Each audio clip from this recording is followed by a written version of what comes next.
Hello, everybody. Tonight, I have 4 stories prepared for you from the r/nosleep subreddit.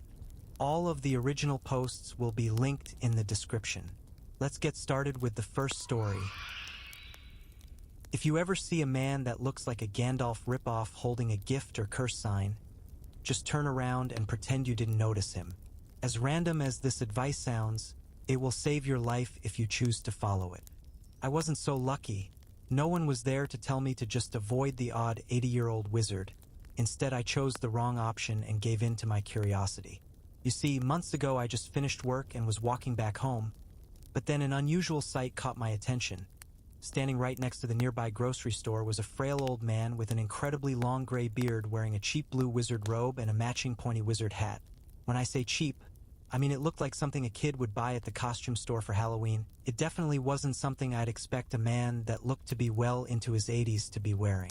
More importantly, his shaky hands were holding a small wooden sign, "Gift or Curse," was written on the sign in big red letters.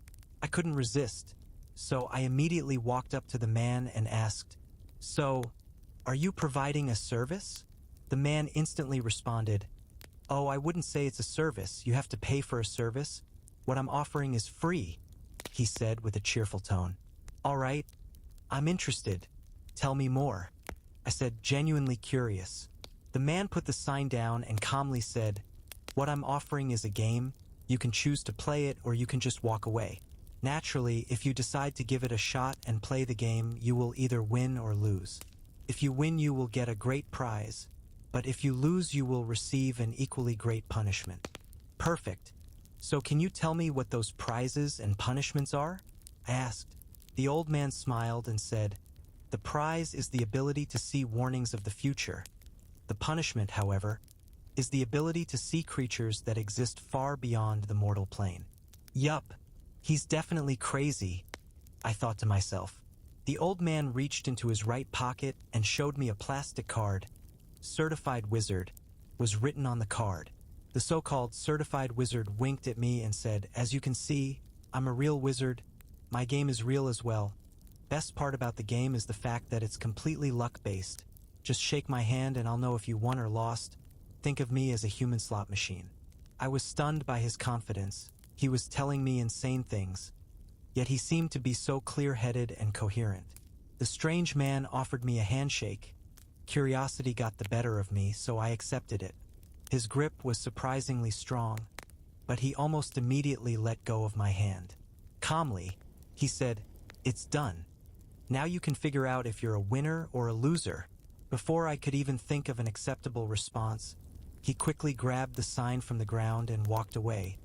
As soon as I blinked, he was gone. I didn't know what to think. Was I just too tired after a long day, so I hallucinated a wizard out of sheer exhaustion?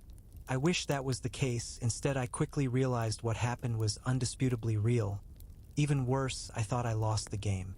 I decided to ignore the whole experience and just go home. But for some unknown reason, I had an urge to look behind me.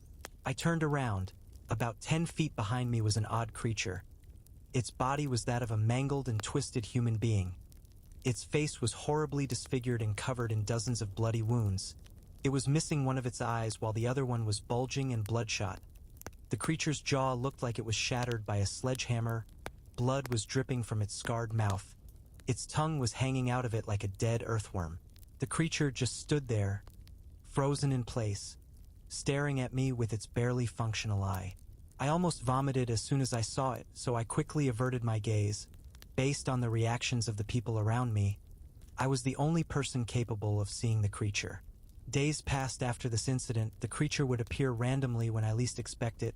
Sometimes I would see it in the mirror standing right next to me, but more commonly I'd see it in the corner of the room, just standing there and staring at me like it always does. The creature, even though harmless on paper, was destroying my mental state. I couldn't even sleep without seeing it in my nightmares. My last encounter with the creature was the most meaningful one. It was an average day like any other. I was just about to cross the street, but before I could do that, I received the all-too-familiar urge to look behind my back. As soon as I did, I unsurprisingly saw the creature once again, which in turn caused me to walk away as fast as I could, completely disregarding the fact that I was crossing the street at a red light. I don't even remember the car that hit me or how painful the hit itself was, but I do remember waking up in the hospital, feeling like every inch of my body went through a meat grinder. Later on, the doctor explained to me that I was lucky to be alive.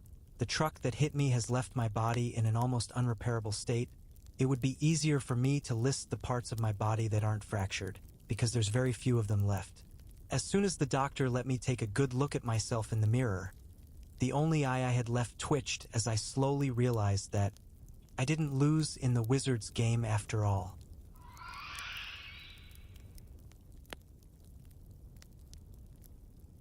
You know the moment when you're at the top of a roller coaster? You know the feeling of the first 3 to 4 seconds of the drop? As much as you adrenaline junkies say it's amazing, don't lie, it's absolutely awful, terrifying. That's how I felt 2 hours ago. Clink. I live in one of these duplex type of homes, a house split in two. One side, mine. The other, the neighbors. Or right now, no one's.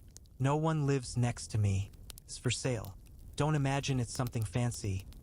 I've rented it out to have more room for my paintings. It has a simple layout. Downstairs, my living room and kitchen with a tiny service bathroom. Upstairs, 2 bedrooms, one mine, the other turned into a painting room because I can't sleep in the smell of oil paint. I was hanging up some paintings in the upstairs hallway, the one that shares a wall with the other home. As I raised my hand with the nail and my hammer, I tripped, which was odd by itself because I never trip on thin air, and since my hand was already swinging, I quickly pulled my other hand with the nail away, afraid to hit my finger. My hammer went straight into the wall, cardboard walls, typical to cheap American homes. I stood there in silence, staring like an idiot at the hole I just made. I hadn't expected the wall to be so thin, so that I could see the darkness from the other home. It was extremely odd and off-putting. I hated living next to no one. That home had been for sale for ages. In the silence, I suddenly heard movement on the other side. Confusion, then fear, then disgust swept over me. Please, no rats. That's all I ask. Hesitant, I peeked through the hole, trying to see the culprit. The other room definitely needed to have windows, so the darkness would not be too bad, I thought. Still, my mind was fuzzy. How on earth did I manage to break into the other home? How? I knew the term paper-thin walls, but I'd assumed that was just an exaggeration.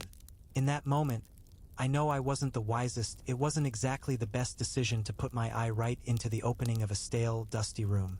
Even if there were rats, that made it even more unsanitary. Those were the thoughts playing in my head, which were cut short all of a sudden. I pulled away, eyes wide, mouth open, scarcely breathing. There it was, the drop of the roller coaster.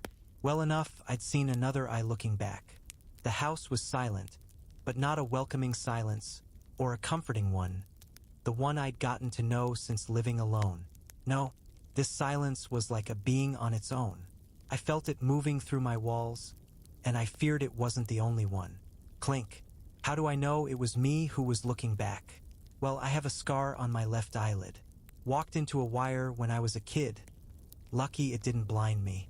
2 hours ago, I'd seen that same scar through the wall. My mind raced for answers. It's a mirror. It's a damn mirror. That's what it had to be. The other room had a double-sided mirror on the wall. I put my finger through the hole, expecting to feel the glass. I felt skin. I think I've never screamed so loud before in my life. No, first I think I gagged. I'm trying to remember the right order of things, but I can't. My throat is still sore from that scream. I could not think of a reasonable thing to do, because that wasn't a reasonable situation. What if it was a dead body? No, I'd heard it moving. I've been pacing through my living room since. I've stopped to type this, hoping someone might know how to help. Clink. From time to time, I hear this sound. A clink coming from the hole. The first time I heard it was an hour ago. It was almost imperceptible. Now, it's the same sound, but I feel like it's become deafening. I turn to look, and I see that whoever is on the other side is dropping pins on my floor, through that hole. Clink. A pin falls, followed by another. I don't know what's scarier, the fact that someone is on the other side, me perhaps, or the fact that it knows I saw it. It's a really thin wall, and I'm afraid something can break through it from any side. Tonight, I'm sleeping at my friend's. Tomorrow, I don't know what I'll do. Wish me luck. As I'm zipping my backpack up to leave, I hear another clink. I turn and, from the door, I can see an eye peeking through the hole in the wall. I get into my car. I'll hit post now, then fire up the engine and get out of here. I have one more thing to say. The upstairs room, the one stuck to my home, the one where the hole is supposed to lead, has no windows. I don't know what's in there, and how long it's been lurking. I don't even want to think about the fact that, for the last year, I've been living next to that thing. I was 14 when my parents sent me to stay with Aunt Meredith and Uncle Cole in Pennsylvania. I looked forward to a few weeks with my cousins Sarah and Ethan, in a town that felt like the perfect escape from the monotony of home. Their neighborhood was quaint, a quiet cul-de-sac with tidy lawns and kids playing until dusk, the kind of place where you'd expect the ice cream truck to make its rounds like clockwork. Sarah and Ethan were only a year or two younger than me, but they had endless energy and a knack for finding trouble. Almost immediately, they introduced me to Henry and Jacob, two boys from a few houses down. Jacob was 16, tall, with a sly grin that made you wonder if he was always up to something. We spent most days exploring the woods of Kimber Hills at the end of the street, a place that felt wild and alive, where every shadow seemed to hide a secret, and every rustling leaf sounded like a hidden creature. I loved the thrill of stepping into the unknown, but one afternoon, as we were getting ready to head out, a woman from the last house on the street called out to us. She had a kind face and silver-streaked hair pulled into a neat bun. "You kids can play anywhere," she said from her porch, "even down by the creek. But stay away from Puckett Street." We stopped, surprised by her tone. Sarah gave me a puzzled look. "What's Puckett Street?" I asked. The woman's smile faded. "Just trust me, dear," she said, her voice firm. "You don't want to go there." At dinner that night, I brought it up. Uncle Cole was sitting at the head of the table with my aunt to his left. He was usually easygoing, always ready with a joke, but his face darkened at the mention of Puckett Street.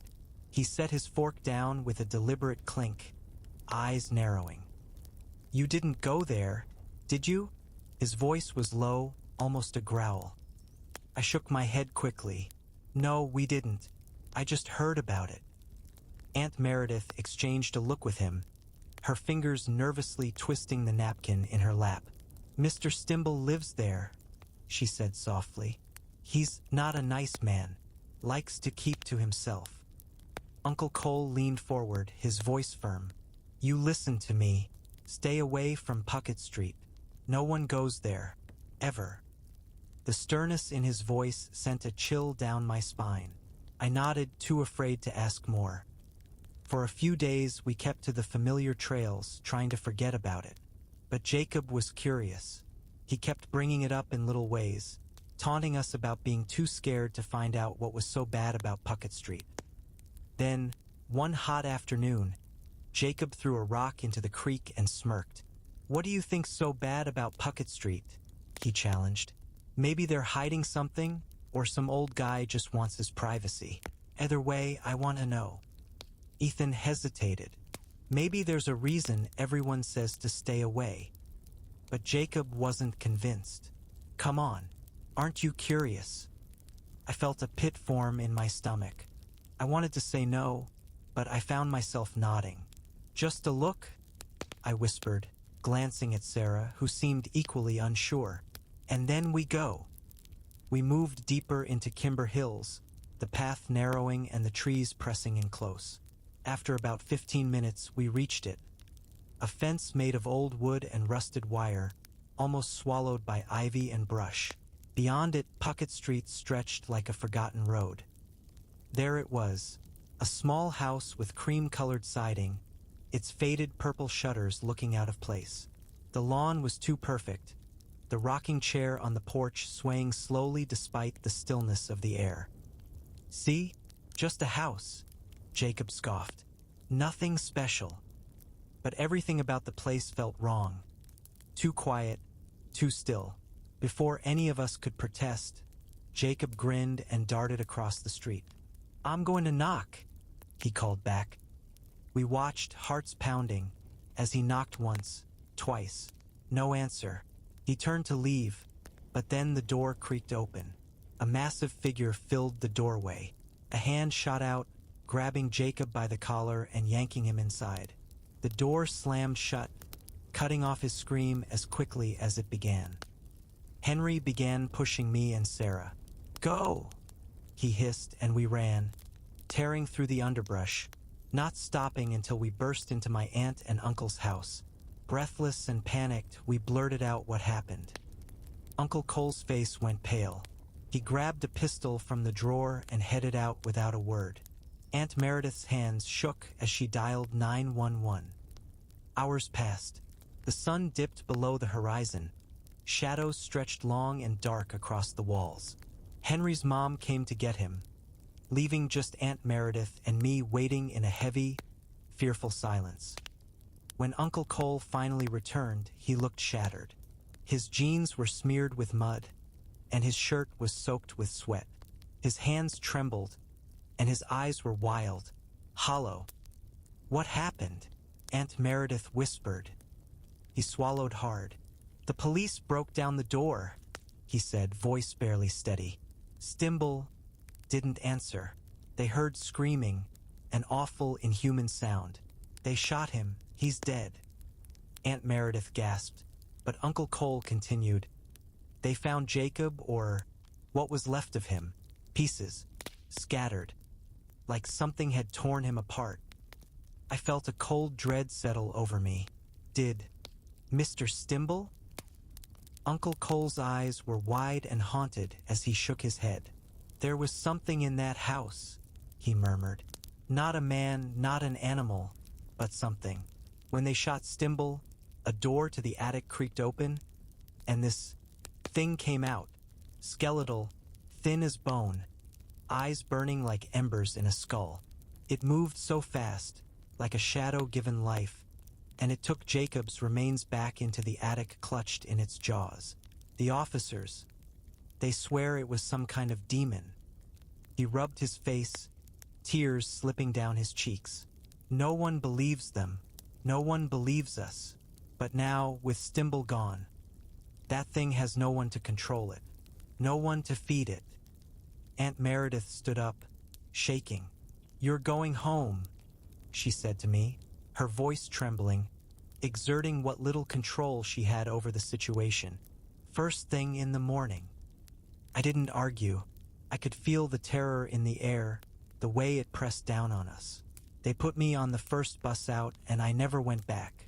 Aunt Meredith and Uncle Cole moved soon after, leaving without a trace, just like they had promised.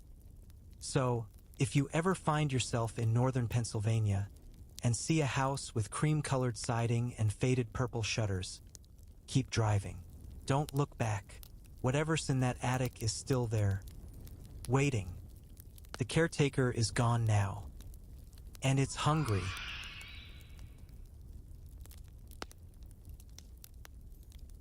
Me and my boyfriend started dating over a year ago now, and we're both in our 20s. Our generation is known for having a technology dependence, but my boyfriend's is getting ridiculous and I'm at my wit's end. I knew when we started dating that he played a lot, but he promised me that I would be a priority. He was the most dutiful, kind, and attentive boyfriend up until last month, when a new game came out that all of his friends were obsessed with. Of course, most of them are single and live alone, so they can play for 12 hours a day.